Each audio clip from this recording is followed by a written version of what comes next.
Hi, I'm Jennifer Zielinski. Welcome to Republican Roundtable. I'm your guest host. Max Reimer has the night off. We are deep in the 2022 election season, and all of our candidates are working so hard. Today we're going to talk to Beth Beebe, who's running for state representative in Senate District 50B, West Bloomington. Beth, welcome to Republican Roundtable. Thank you. Nice to be here tonight. Really thankful for this opportunity. I'm glad you're here too. It's just probably been an interesting campaign for you. It's been very busy, very intense, very active, and busy. I bet. Now, one thing we always like to ask our candidates is, who are you and why are you running for office? Well, I've been a Bloomington resident for 22 years, and I actually have run for the school board twice and won. I'm in my 5th year on the Bloomington School Board. And I actually have been part of something called the Delegate Assembly, which is part of the Minnesota School Board Association, where we look at various legislative resolutions that people have submitted from school districts around the state and are asking the Minnesota School Board Association to advocate on behalf of. And we get a lot of different ones. Some are very specific to the rural communities, some to the metro community, and some to all school districts. And so I learned a lot about, what was going on at the legislature in education, and I have followed that quite closely. Began to see a few things that were concerning, and also some things that we have been asking for quite a long time that just have not followed through on both sides of the aisle. So also there were some things that were being done as far as the education social studies standards that were being renewed, developed, and I had concerns about that. And so I kind of had thought about the legislature and how I might continue to advocate. But really, what has moved me to run has been the fact that other leaders within Bloomington have seen me as an influential leader. They've seen that I listen to the community, I bring concerns forward to the board, to the superintendent, to others in leadership, and try to bring answers to them, or even try to see if there need to be some changes or resolutions that need to be worked on. And so as they've seen that, they decided that I would be a good candidate. One of those people is Alice Seagren, and Alice had been a Bloomington School Board member, had been a state legislator for this very district area, and also she was the Commissioner of Education under the Pawlenty administration. So Alice is a very knowledgeable person and someone I very highly respect. And she has been an encouragement to me from the time that I decided I would run for school board. So that's what's brought me to this point. And then others came alongside and said, Beth, please, would you run? And it's very humbling. And yet it gives me strength, because this isn't something that I'm pursuing to, go, oh, well, my next step is this. It's more of, well, I love my community and I really want to serve my community. This is part of who I am. Mm-hmm. I'm committed to being active in bringing positive change. Good, and it's just great that this is the next step, but really serving your community at the state level. It's such a huge step, but also just a huge commitment, and it sounds like you are ready to take that on. Well, I've grown, I've learned, and I think lifelong learning is a good thing, and I guess I'm going to move into new ways of learning. Yeah. And one of the big topics of this election and going on right now is inflation. We have inflation out of control. We're seeing a dip in our economy. How would you address that as a legislature, and how would you tackle that? Well, I think it's really important for us to acknowledge that it's happening. Mm-hmm. I have read a study done by the Rasmussen polls, and they say that 7 out of 10 Americans are actually looking for a second job right now. And, you know, others, like 57% of Americans think that there's going to be a depression like the 1930s era. And, you know, it's really impacting businesses right now because of the uncertainty in how they're going to be hiring. Even Walmart is saying that because of the uncertainty, they usually hire 150,000 holiday workers. They're now only going to be hiring 40,000. So there's ripples right now. So uncertainty has come. Some of that is because of what's the decisions made at the federal government that I can't control. Other things I see that we as a legislature can work on is we cannot impose any more new taxes. My opponent wants to raise the gas tax. And the problem with that is everybody is being hurt when that happens. It's called a regressive tax. And anything that's going to hurt everybody across the board always hits the people who are working the hardest, some 2 jobs or more, and sometimes both parents in a home doing that. And the children, you know, are in daycare after school. It's a stress for the whole family. I want to protect families, and extra taxes like a gas tax puts more stress. Even families right now that have thought that they were doing well have struggled with this inflation because it's the highest it's been in 20 years. I remember when inflation was high in the 1970s. There was a Christmas, the only gift I got was a pair of Levi corduroys. It's all my family could afford. And we have to look at how this is impacting them. So no new regressive taxes. I also want to look at the fact that our state is one of 23 states that taxes Social Security benefits. You were taxed when you worked on your gross income, and the Social Security tax was taken out. It was supposed to come to you without any more taxes put on it, but that's not the case in Minnesota. So our seniors who now have a fixed income, and I know many of them that are struggling. As I've been campaigning, they've been telling me, you know what, our rent is going to go up. We don't know where we're going to move to. I have a friend who lives with her brother and sister-in-law.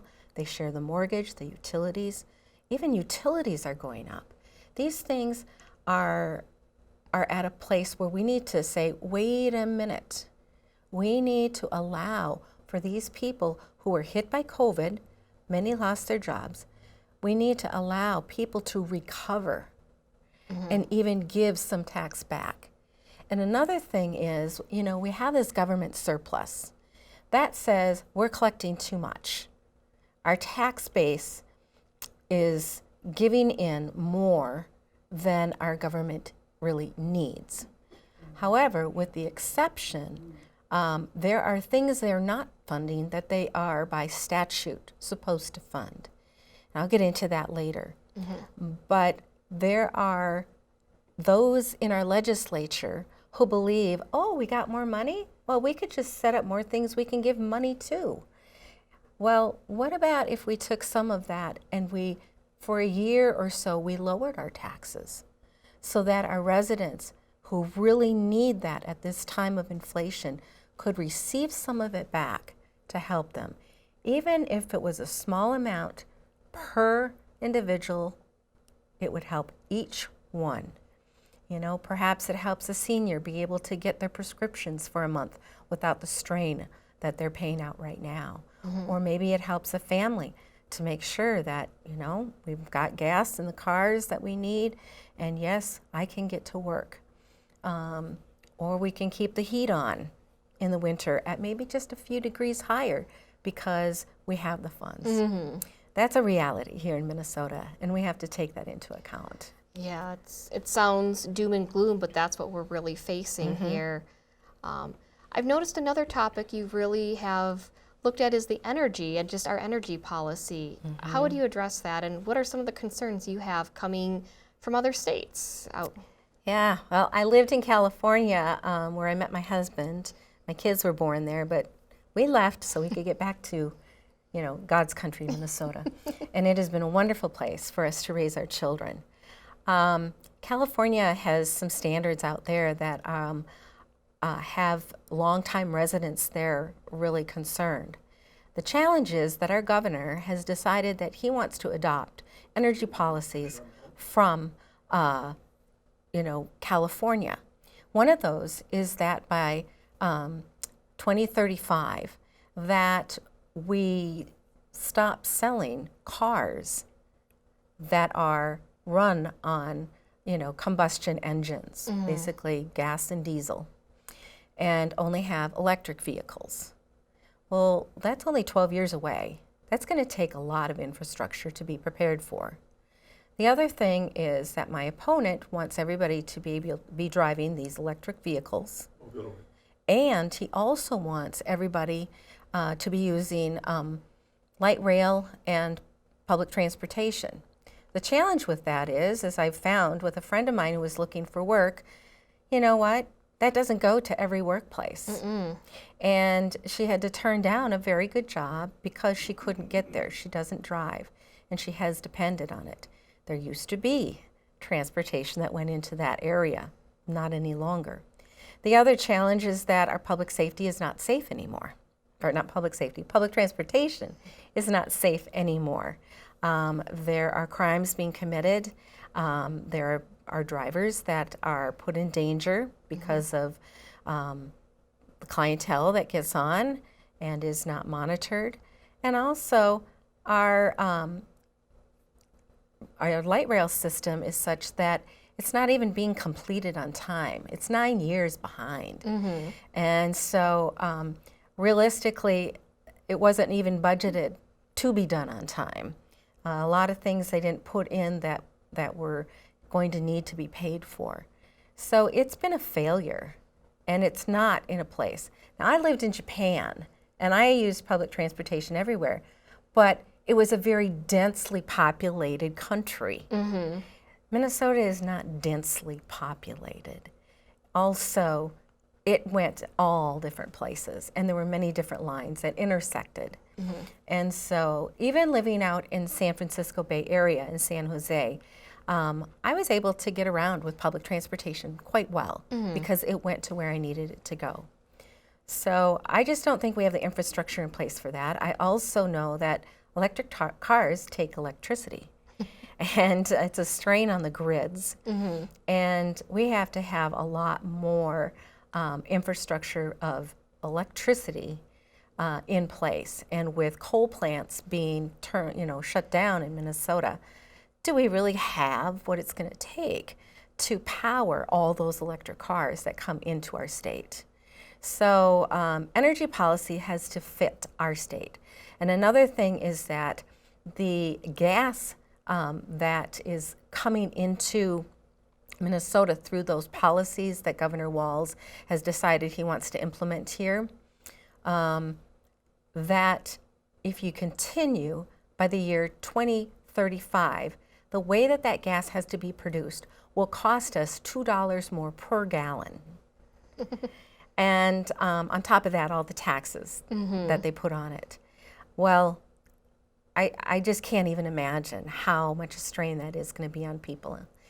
Families are going to be really hurting with that. So I think we have to be realistic, and I call it common sense. Yep. And thinking of families and our elderly and our minorities and people who are working very hard.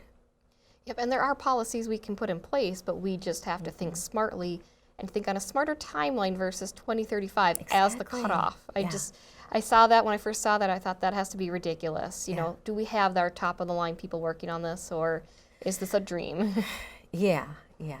Common sense. Common sense is where you look at things. And I'm a researcher, and so I like to look at the information. People say always, well, look at the science. Well, I'm looking at the science, and it says not enough infrastructure in place to be able to charge all those cars. So I'm a reality type person, and I look at what's it really going to take and what is a realistic type of solution. So I will look for realistic energy solutions. Absolutely. And now you have a background in education. You've served on the school board, and that seems to be, you have strong viewpoints on everything, but almost your strength right there is education.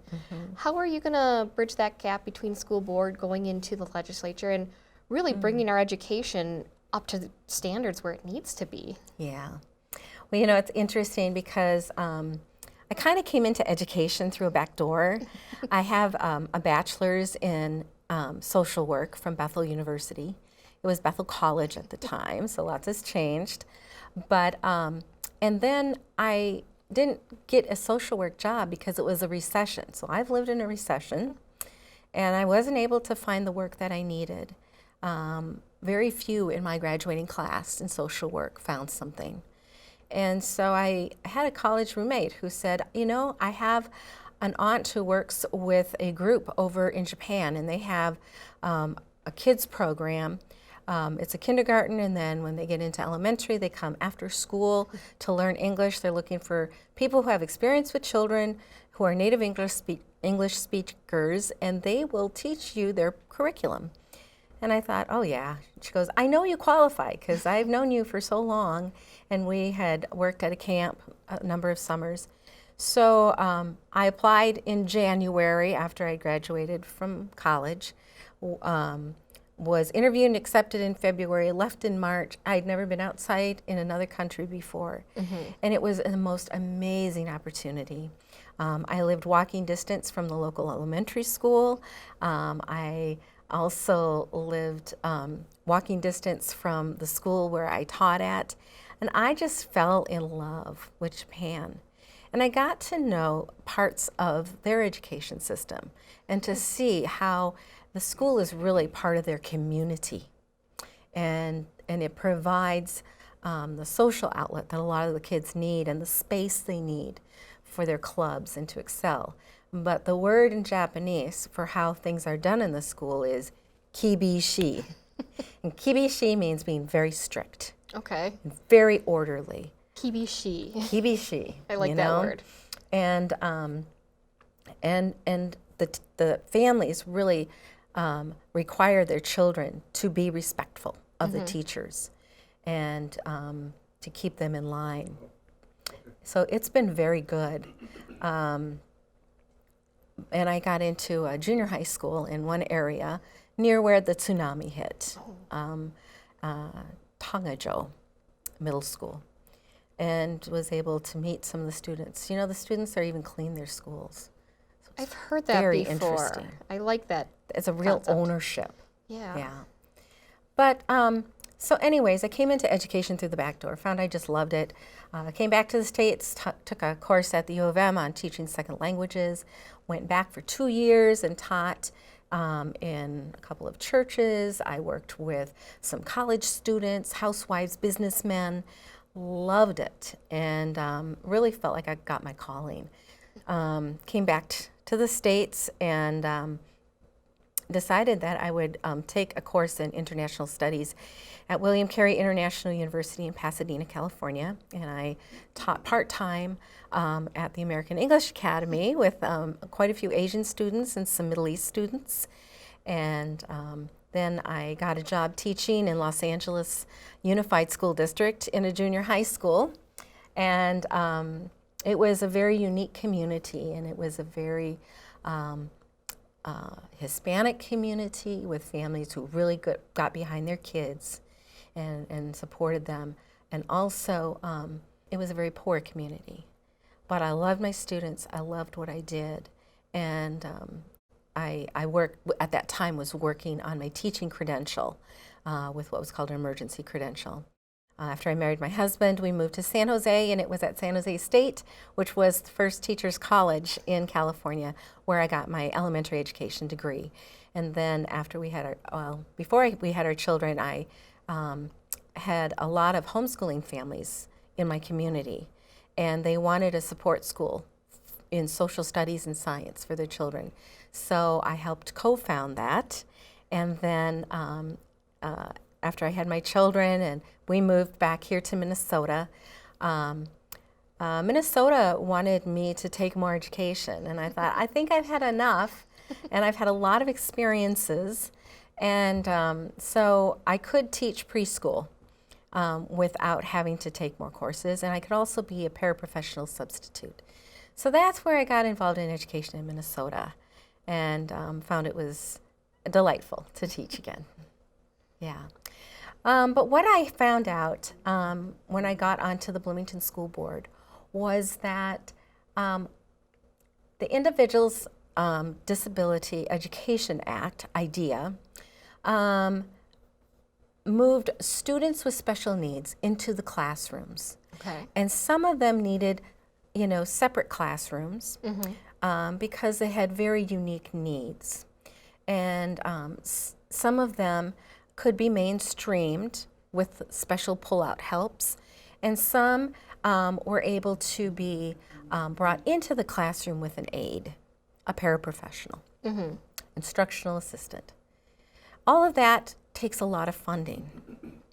However, mandated by that act, the state is supposed to supply about 40%, and then I believe the federal government is supposed to supply another amount of that. This has never been fully covered by the federal or the state. Therefore, it has to come out of the operating fund of school districts.